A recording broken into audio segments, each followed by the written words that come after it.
ఇప్పుడు 3 టైప్స్ వచ్చి క్రోషా కుచ్చు చూపిస్తాను. ఇది వచ్చి ఫస్ట్ ఇట్లా ఒక ఆర్చ్ చేసుకునేలా దీనికి ఒక ఫస్ట్ 3 గ్యాప్ వచ్చి ఇట్లా తిరిగి నెక్స్ట్ దీనికి 5 గ్యాప్ రావాలి. అప్పుడుదా ఈ ఆర్చ్ వచ్చి ఇది వచ్చేది. దాని సెంటర్లో మనము ఇట్లా ఒక కుచ్చు ఫుల్ శారీ వచ్చి క్రీమ్ కలర్ ఉంది, దానికి క్రీమ్ కలర్ వేసినాను. ప్లస్ ఈ కుచ్చు వచ్చి పింక్ కలర్ ఏముందో దాన్ని వేసినాను. చూసే దాన్ని నీట్గా సింపుల్గా ఉంది. మన బీడ్స్ కావాలంటే యావదైనా వేయచ్చు. నెక్స్ట్ వచ్చి ఇంకొక సింపుల్ డిజైను. ఇట్లా 3 బీడ్స్ వేసేసి ఆ గ్యాప్లో 5 బేబీకి 5 సింగల్ నాట్ వేసుకుంటాము.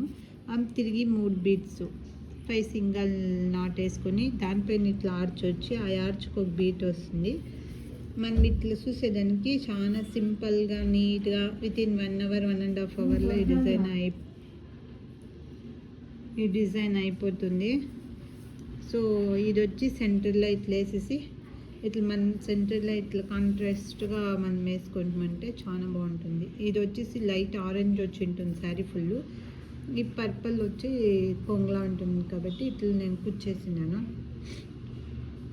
ఇంకొకటి సింపుల్గా ఉండే బ్యూటిఫుల్ డిజైన్. ఇది అంతే, ఆ కస్టమర్ చాలా సింపుల్గానే కావాలనండి. దానికోసము ఈ తర ఫస్ట్ ఒక కుచ్చి గ్యాప్ ఇచ్చేసి ఆమెకు ఒక బీడ్స్ వేసింటాము.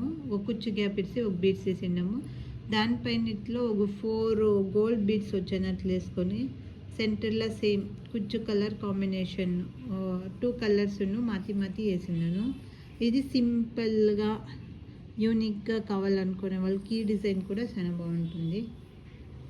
సో ఈ 3 డిజైన్స్ను ఒకరే ఇచ్చినారు కాబట్టి వాళ్ళకి 3 డిఫరెంట్ సింపుల్గా ఉండాలా కానీ బాగుండాలంటే దానికి 3 టైప్స్ ఆఫ్ కుచ్చును వాళ్ళకి వేసినాను. ఎట్లుండో డిజైన్ చూడండి.